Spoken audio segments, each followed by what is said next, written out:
Amin ya Allah, ya Rahman, ya Rahim.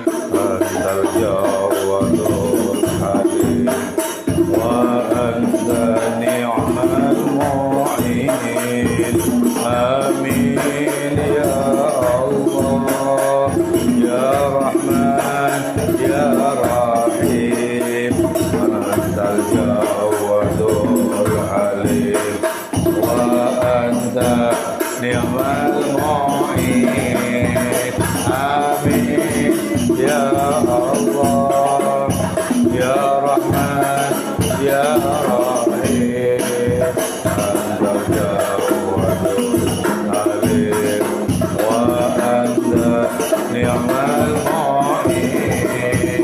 Amin ya Allah, ya Rahman, ya Rahim. Anta Jawadul Halim, wa anta ni'mal. Ya Halim, ya Hanan, ya Malik, ya Mubin. Wa la naghlabu syai'an illa anta ya mu'in. Rabbana astaqim dhikrana wa dhikrul ghafilin, wajma'na bil abrari khiyarikal faizin. Amin ya Allah, ya Rahman, ya Rahim.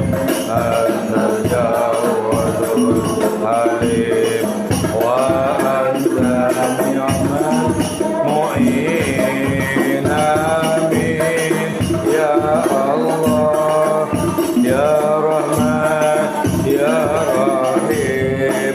Antal Jawadul Halim, wa anta ni'mal.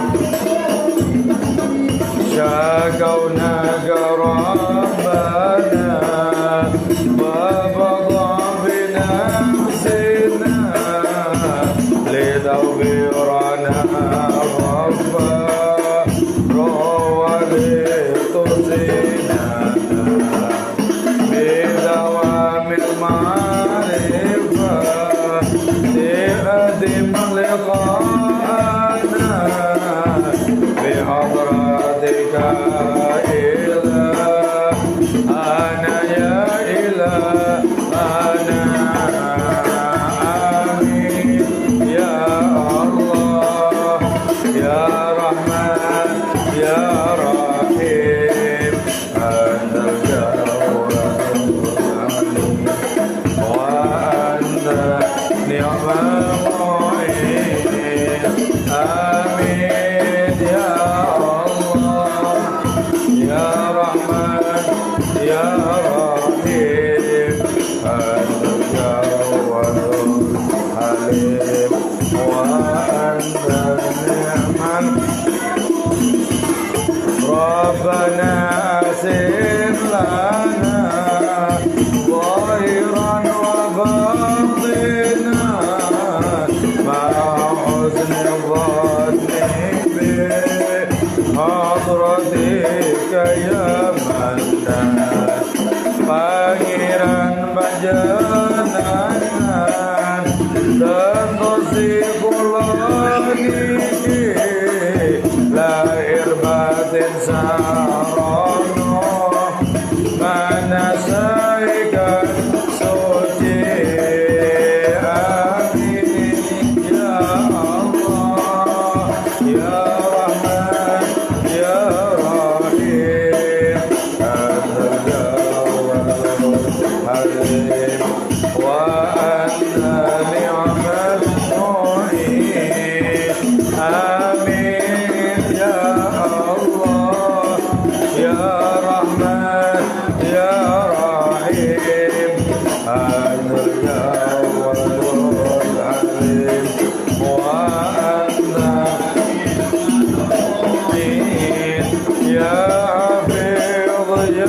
ناصر يا وكيل يا الله بارك لنا ولهم أجمعين يا الله بجاه النبي صلى الله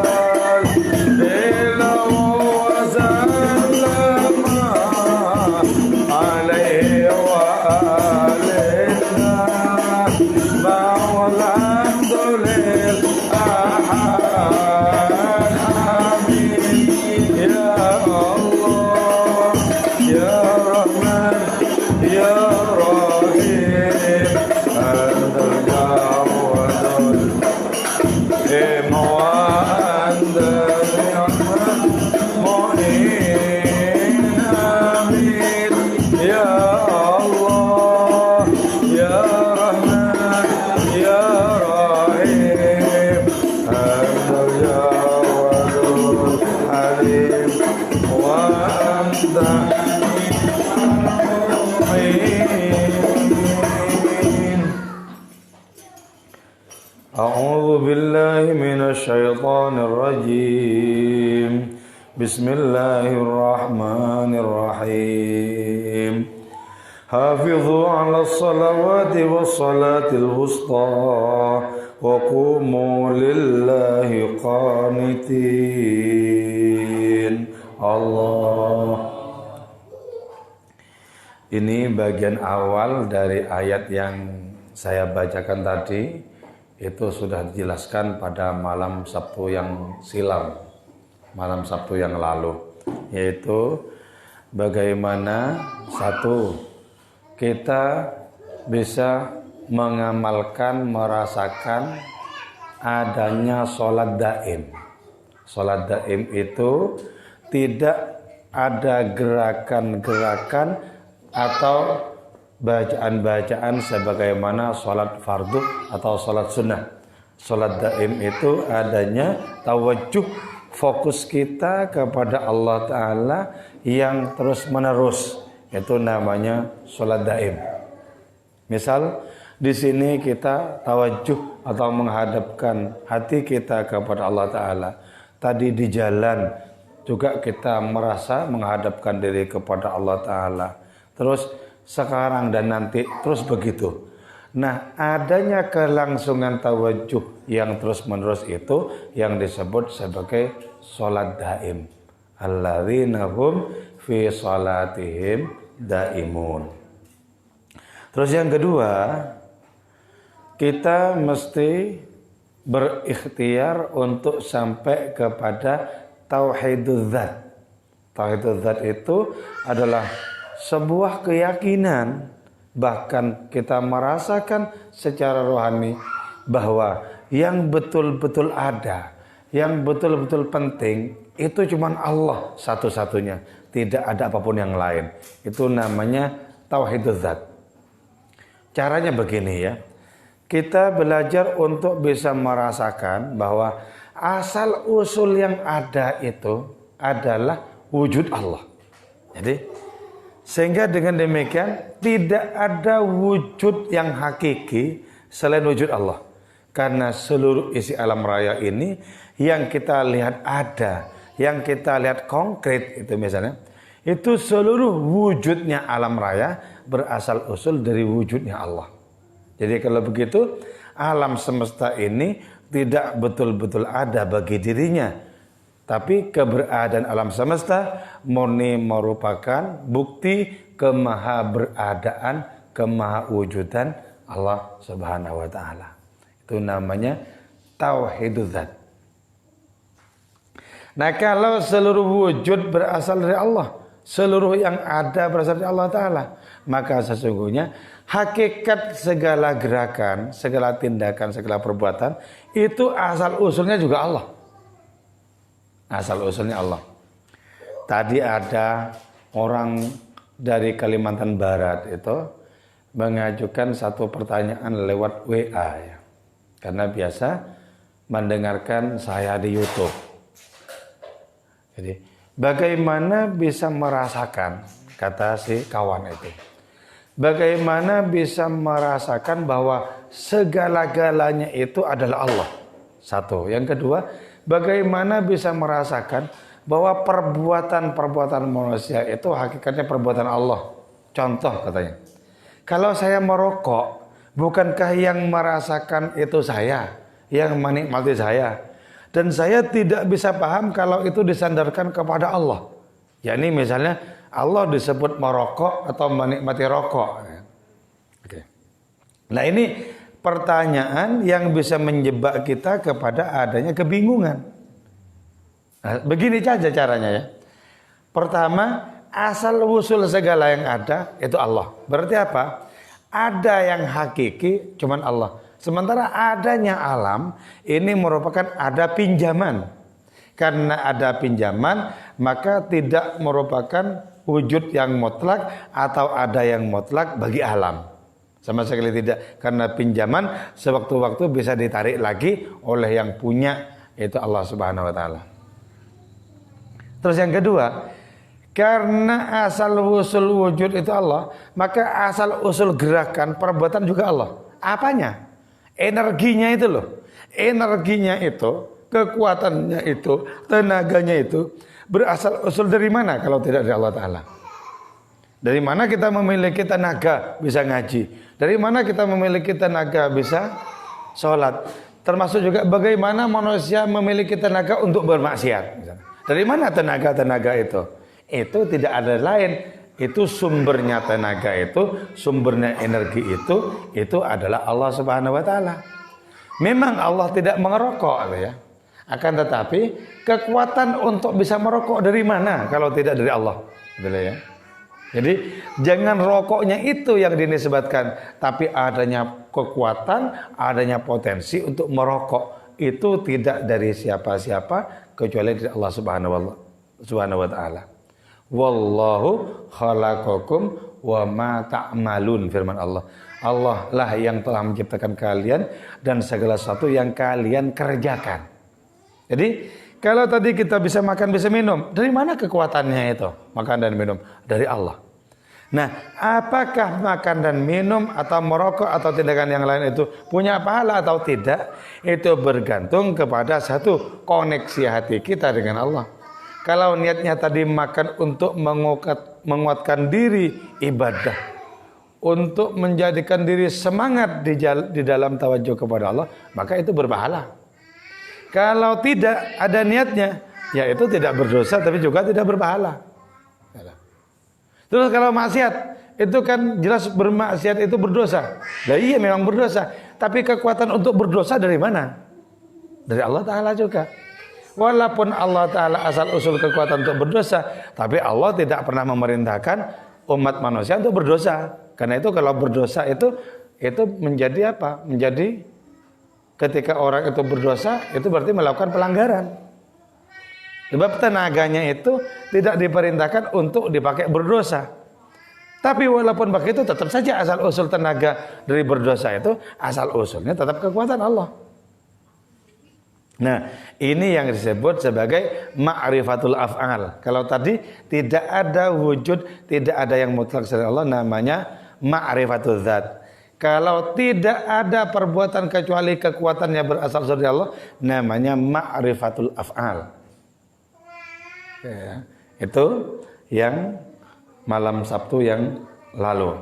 Sekarang waqumu, dan tegaklah kalian ayyuhal adhlal, wahai bayang-bayang al-halik yang musnah, fi nafsiha, dalam diri itu adhlal, al-mustahlika yang hancur lenyap, fi dzatil ahadiyah, dalam zat keesaan Allah Ta'ala.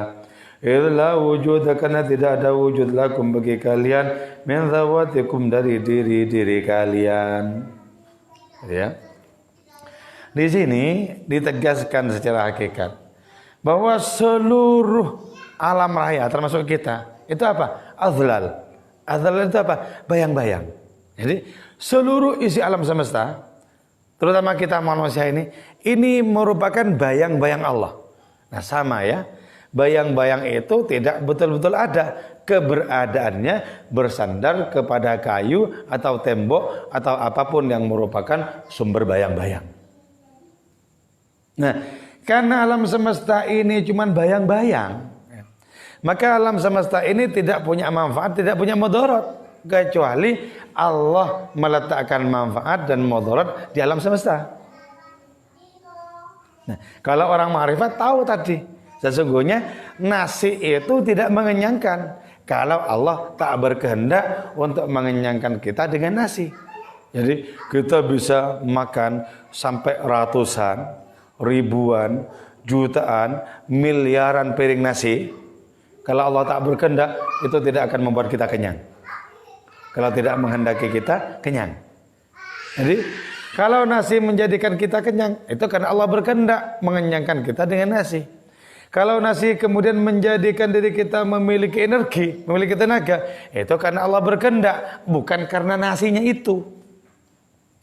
Bukan karena nasinya itu.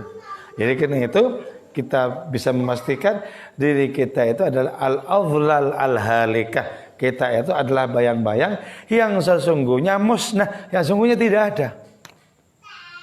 Coba, apakah ada atau tidak ada bayang-bayang? Bayang-bayang bisa disebut ada, bisa disebut tidak ada. Disebut ada karena kita bisa menyaksikan memang ada bayang-bayang. Bayang-bayangnya tangan, badan, pepohonan dan semacamnya. Tapi disebut tidak ada juga boleh. Kenapa? Karena tidak memiliki dirinya sendiri bayang-bayang itu. Jadi kalau ditanya ada atau tidak, bisa ada, bisa tidak. Tergantung perspektifnya, tergantung cara memandangnya. Jadi itu seluruh alam raya.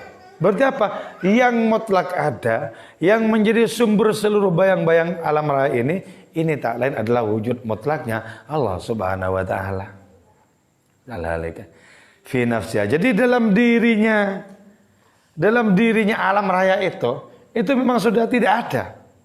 Jadi diri alam raya itu tidak ada. Sebab kalau diri alam raya itu ada, berarti intinya adalah dirinya itu. Nah, karena dirinya alam raya itu tidak ada, maka tidak boleh tidak alam ini dinisbatkan kepada wujud Allah. Al-mustahlika fi dzatil ahadiyah, yang lenyap di dalam zat Allah Ta'ala yang Maha Esa. Makanya kalau orang itu sudah ma'rifatul zat, orang itu hanya menyaksikan Allah. Adapun makhluk itu semata-mata dilihat tak lebih dari sekedar bayang-bayang.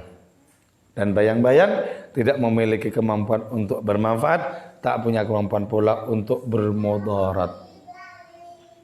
Kata syarah kitab Hikam, coba saksikan ketika matahari di waktu duha itu. Matahari menyinari pepohonan, termasuk juga pepohonan yang berada di pinggir sungai. Coba lihat bayang-bayang pohon itu roboh ke atas sungai. Apakah karena ada bayang-bayang yang roboh di atas sungai, lantas perahu-perahu tidak bisa lewat di sungai? Tetap bisa lewat, karena cuma bayang-bayang. Nah, orang-orang ma'rifat itu menyaksikan makhluk itu cuma bayang-bayang.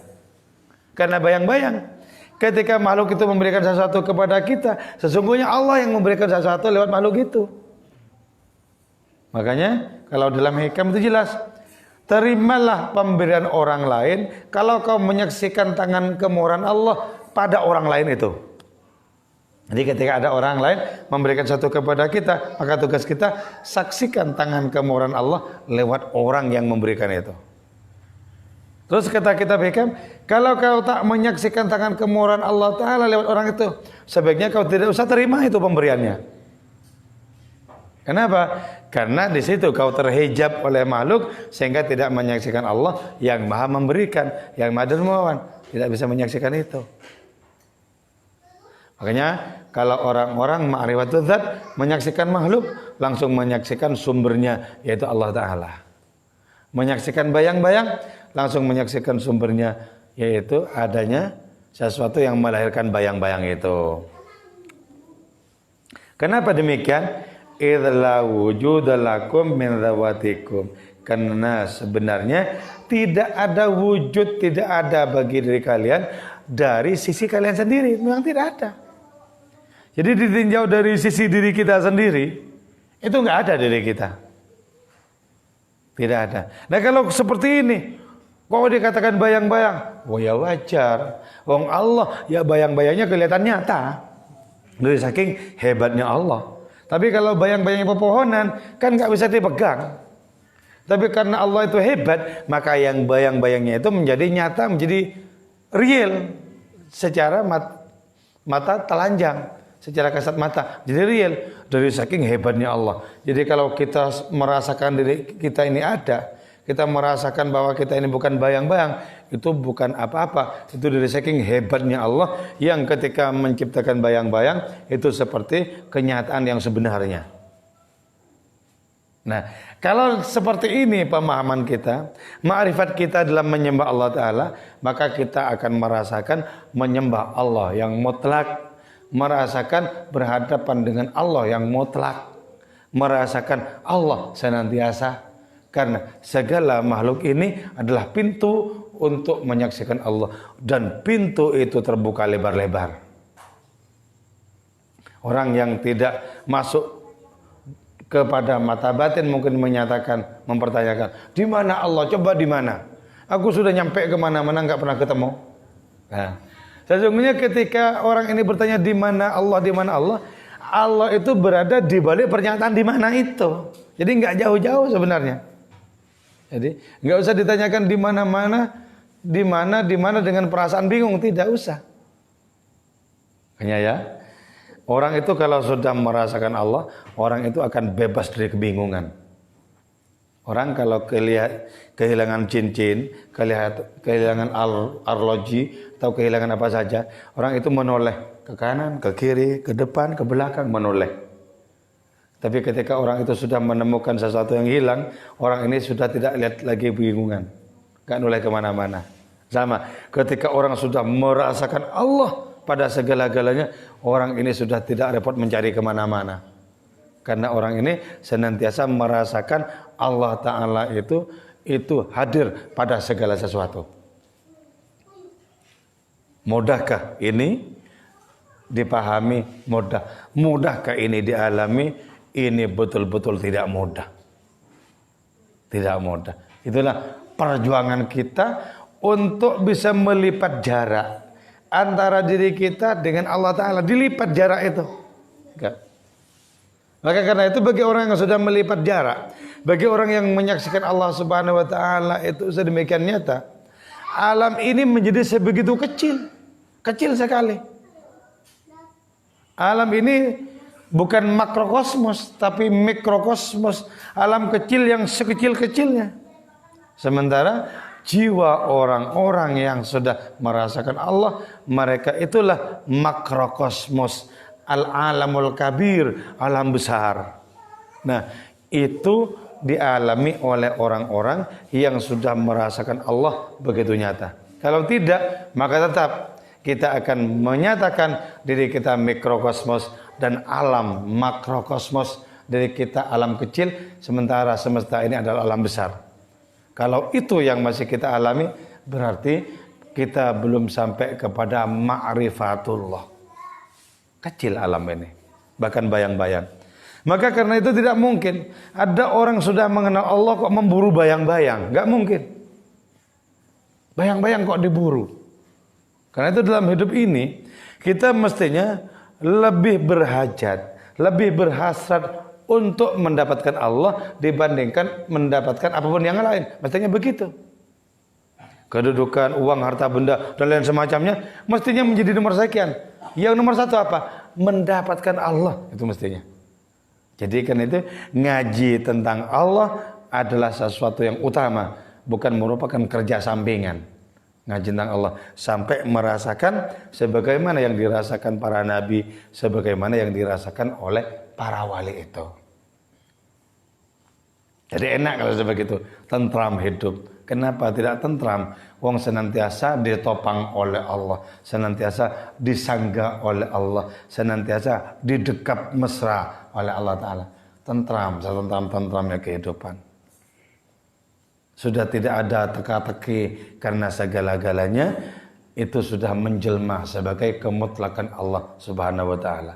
Ayu aisyin laka ba'da zuhuri, firman Allah kepada Syekh Muhammad bin Abdul Jabbar An-Nifari. Kehidupan apa lagi yang kau cari, wahai Nifari, setelah aku begitu nyata di hadapanmu? Kau menoleh kemana saja, kau mendapatkan aku, dan kau tak mendapatkan yang lain. Karena sesungguhnya apa yang disebut yang lain itu betul-betul tidak ada sebenarnya. Ketika kau sudah mendapatkan aku, masihkah kau berharap kepada apapun yang selainku? La marma wara Allah, kata Syekh Abdul Qadir Jailani. Tidak ada tujuan apapun di belakang Allah, di balik Allah, atau setelah Allah. Tidak ada apapun. Allah menjadi segala-galanya. Nah, ini yang perlu menjadikan diri kita berhasrat untuk menempuh perjalanan rohani. Perjalanan rohani hanya ditempuh oleh orang-orang yang memiliki gairah spiritual, gairah rohani yang bagus. Orang-orang yang tidak memiliki gairah rohani mungkin beribadah, tapi ibadah-ibadahnya itu dirasakan begitu hambar, begitu tidak ada kenikmatan, begitu tidak ada kelezatan di situ. Bergairahlah untuk bisa merasakan Allah Subhanahu wa taala. Nanti kita ketika sudah mendapatkan, berarti mendapatkan karunia tertinggi, karunia terbesar yang tidak ada apapun bisa dibandingkan dengan karunia itu. Saya kira ini juga belum berakhir masalah tafsir dari Hafidhu ala sholawati wa sholatil wusta ini. Kita bisa melanjutkan insyaallah pada perjumpaan malam Sabtu yang akan datang. Wassalamualaikum warahmatullahi wabarakatuh.